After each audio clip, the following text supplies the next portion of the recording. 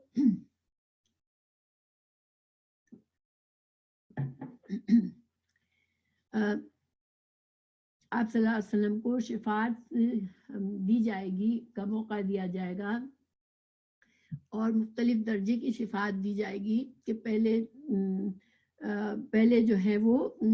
جیسے رائے کے دانے کے برابر جس کا ہوگا ایمان جس کے دل میں اس کو نکال لے. لوگوں کے جو سجدے کے جو اعضا ہوں گے وہ جل نہیں سکیں گے. آگ میں مسلمان جو گر گئے ہوں گے وہ جل بھن جائیں گے لیکن ان کے سجدے کے نشانات جو ہے وہ جیسے پیشانی سے ہم سجدہ کرتے ہیں وہ نہیں جلی ہوگی. اس وجہ سے ان کو پہچانا جائے گا اور ان کو جہنم سے نکالا جائے گا.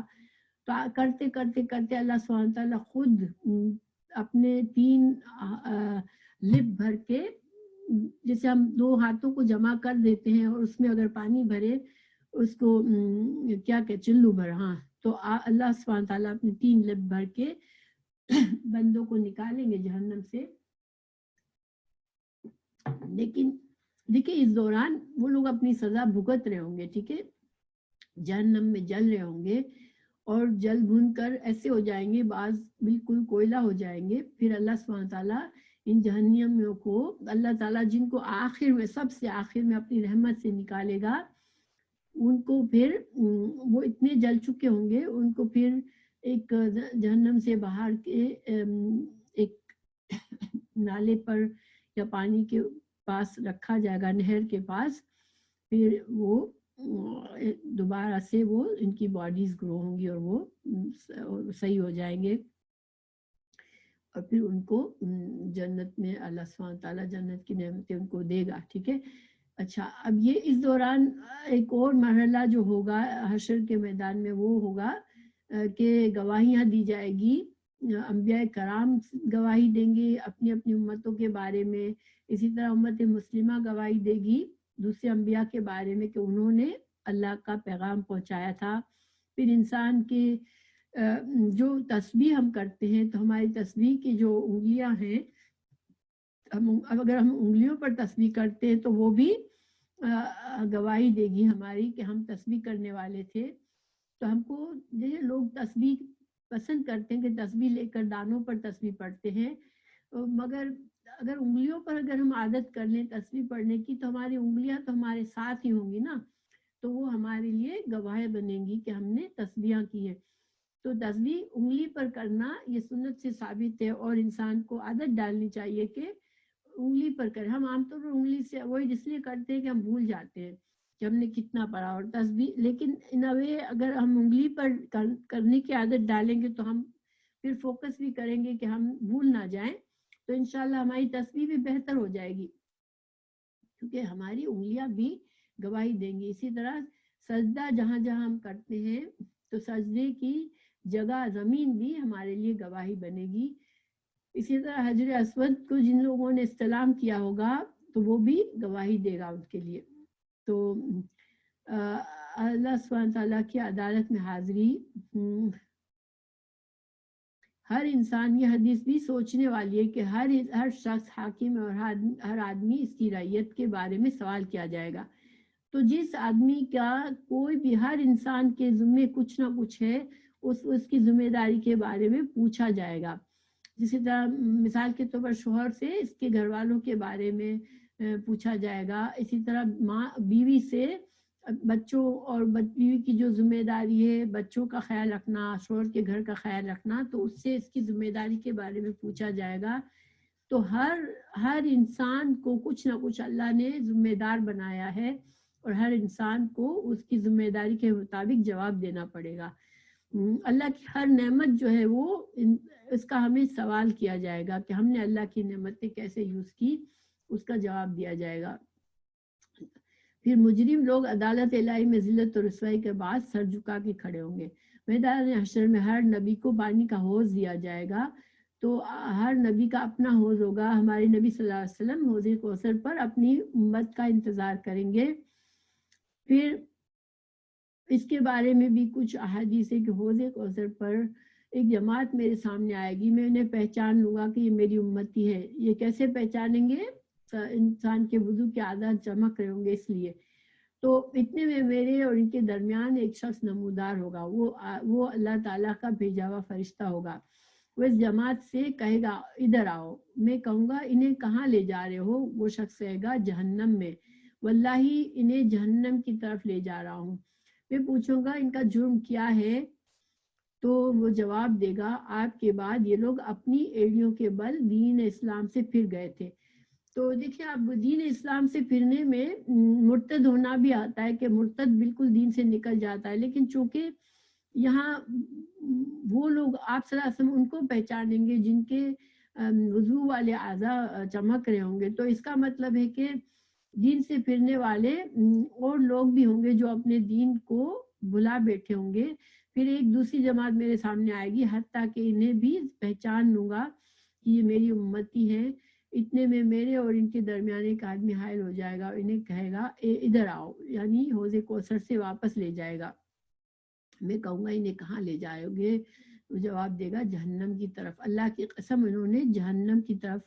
ہی لے جا رہا ہوں۔ میں پوچھوں گا ان کا جرم کیا ہے؟ وہ کہے گا یہ لوگ آپ کے بعد الٹے پاؤں اسلام سے پھر گئے تھے، اور میں سمجھتا ہوں کہ لاوارث اونٹ کی طرح ان میں سے کوئی بھی جہنم سے نہیں بچے گا۔ یعنی آپ صلی اللہ علیہ وسلم کے بعد میں ساری امت کے سارے لوگ آ جاتے ہیں، جو بھی اب مسلمان کے گھر میں پیدا ہوا انسان اور دین سے ہٹ گیا، تو بہرحال جو بھی ہے اسی طرح بدعتی لوگ بھی ہیں، ان کو بھی حوض کوثر سے ہٹا دیا جائے گا۔ عبداللہ بن مسعود سے روایت ہے کہ نبی کریم نے فرمایا میں حوض کوثر پر تمہارا سامان ہوں گا، تم میں سے بعض لوگ وہاں لائے جائیں گے، پھر مجھ سے دور ہٹا دیے جائیں گے۔ میں کہوں گا اے میرے رب یہ تو میری امت کے لوگ ہیں۔ جواب میں کہا جائے گا آپ نہیں جانتے انہوں نے آپ کے بعد کیسی کیسی بدعات شروع کر دی تھی۔ یہ بخاری کی حدیث ہے۔ تو بدعت کیا ہے اس کو سمجھنا ضروری ہے۔ دیکھیں عبادت سمجھ کر کوئی بھی ایسا کام کرنا جو قرآن اور سنت سے ثابت نہیں ہے، وہ اس کو جاری کرنا خاص طور سے وہ بدعت ہے۔ تو مثال کے طور پر اگر ہم جیسے بیٹھ کے کوئی تسبیح کر رہے ہیں، قرآن پڑھ رہے ہیں، یا تو بہتر ہمارے لیے ہے کہ ہم ان طریقوں پر رہیں جو کہ قرآن اور سنت سے ثابت ہیں، ٹھیک ہے؟ کیونکہ بدعات کرنے والے کا مطلب کیا ہے کہ دین میں نئے نئے کام کہہ دینا کہ یہ عبادت ہے، اس کا یہ اجر ہے، اس کا یہ ثواب ہے، جبکہ قرآن اور حدیث میں نہ کہا گیا ہو۔ تو پھر انسان کو جب اتنی بے شمار چیزیں قرآن اور حدیث سے ملتی ہیں جس کو عبادت کہا گیا ہے، تو ہمیں ان پر رہنا چاہیے۔ آج کل بہت سی چیزیں آ رہی ہیں، یہ فلاں وظیفہ پڑھ لو، یا بہت سے لوگ کہہ رہے ہیں مجھے خواب آیا تھا رسول اللہ صلی اللہ علیہ وسلم نے فلاں کے خواب میں آ کر یہ وظیفہ پڑھنے کو کہا ہے، اس کا یہ اجر ہے، یہ ثواب ہے۔ دیکھیں یہ بہتر ہے کہ ہم اس طرح کی چیزوں سے دور رہیں۔ ہمیں بہت سی دعائیں سنت سے ثابت ہیں جو ہمیں بتائی گئی ہیں، جو انشاءاللہ ہمارے لیے کافی ہو جائیں گی۔ کیونکہ چانس لینا بدعت کے کام میں